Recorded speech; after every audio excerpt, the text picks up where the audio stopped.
Assalamualaikum warahmatullahi wabarakatuh. Selamat pagi anak-anak. Selamat bertemu kembali dengan Bu Sul.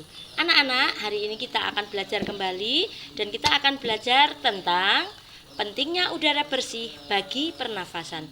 Bagaimana anak-anak? Sudah siap mengikuti pelajaran hari ini? Yuk, kita mulai pelajaran hari ini. Namun sebelum pelajaran kita mulai, terlebih dahulu marilah kita selalu berdoa kepada Tuhan. Semoga pelajaran hari ini bisa berjalan dengan lancar.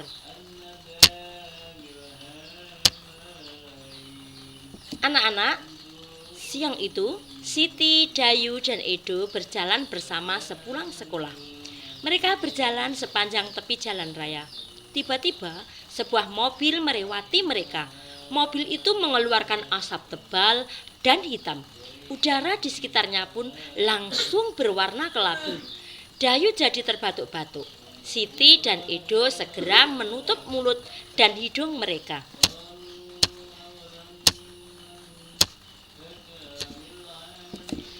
Kita berhenti dulu sebentar ya.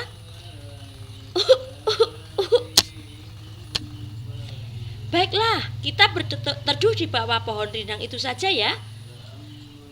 Segarnya udara di bawah pohon ini. Aku tidak batuk-batuk lagi.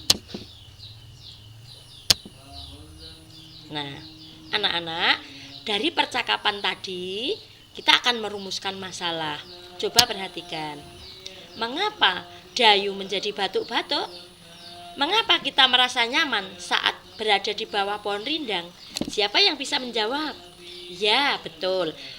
Dayu batuk-batuk karena Dayu menghirup udara yang keluar dari cerobong asap pabrik dan juga dari mobil yang lewat yang membawa asap mobil tersebut. Kemudian, mengapa kita merasa nyaman saat berada di bawah pohon rindang? Ya, ketika kita berada di bawah pohon rindang, kita banyak menghirup oksigen sehingga udara di dalam paru kita menjadi segar. Nah, sekarang faktor penyebab gangguan pernafasan. Anak-anak, gangguan pernafasan ini disebabkan oleh beberapa faktor. Yang pertama, yaitu karena faktor fisik. Yang kedua, faktor penyakit. Dan yang ketiga adalah faktor lingkungan. Faktor fisik. Adanya kelainan pada organ pernapasan dapat menyebabkan gangguan pernafasan. Misalnya pada saat bayi lahir dini atau prematur atau lahir sebelum bulannya, organ pernafasannya mungkin belum sempurna sehingga memerlukan alat bantu pernafasan. Coba lihat pada gambar tersebut.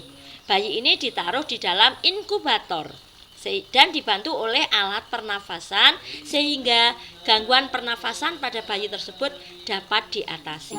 Itu merupakan faktor fisik. Yang kedua adalah faktor penyakit.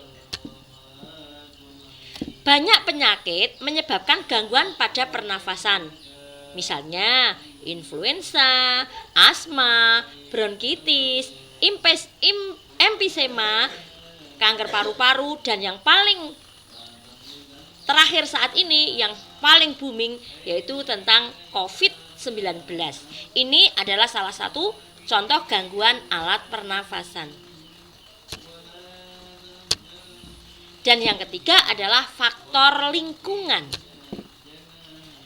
Kita bernafas untuk menghirup oksigen, bukan? Nah, lingkungan yang kotor, misalnya asap kendaraan bermotor, asap pabrik, asap rokok, akan mencemari udara. Udara yang tercemar mengakibatkan ketersediaan oksigen menjadi menipis sehingga kita merasa sesak saat bernafas. Nah, pagi itu udara terasa dingin. Di sebelah rumah Edo tinggal kakek Husen. Kakek Husen mengidap penyakit asma. Saat udara dingin, kakek Husen merasa kesulitan bernafas. Kakek Husen biasanya akan segera menyemprotkan obat di dalam botol spray. Obat itu disemprotkan ke dalam tenggorokannya. Tak lama setelah itu, kakek Husein akan dapat bernafas lagi dengan lega. Nah, seperti itu. Asma merupakan penyakit penyumbatan saluran pernafasan yang disebabkan oleh alergi. Pencetus alergi misalnya udara dingin, rambut, bulu, kotoran, debu, atau tekanan psikologis. Nah, gejala penyakit asma. Gejalanya adalah berupa yang pertama batuk terutama saat malam hari. Yang kedua sesak napas. Yang ketiga napas berbunyi terdengar jika pasien menghembuskan nafasnya, bunyinya ngik-ngik seperti itu. Kemudian rasa berat di dalam dada dan yang terakhir dahak sulit keluar. Coba perhatikan gambar ini. Ini adalah perbandingan antara penderita penyakit asma dan yang bukan menderita penyakit asma. Ini adalah bronkus orang yang sakit dan ini adalah bronkus orang yang normal yang tidak terkena penyakit asma. Sekarang gejala asma yang berat yaitu antara lain serangan batuknya menjadi berat. Sesak nafasnya juga berat. Nafasnya menjadi tersengal-sengal. Sianosis atau kulitnya menjadi kebiruan yang dimulai dari sekitar mulut. Yang kelima, sulit tidur. Posisi tidur yang tidak nyaman adalah dalam keadaan duduk. Ketika duduk baru nyaman. Kemudian kesadarannya menjadi menurun.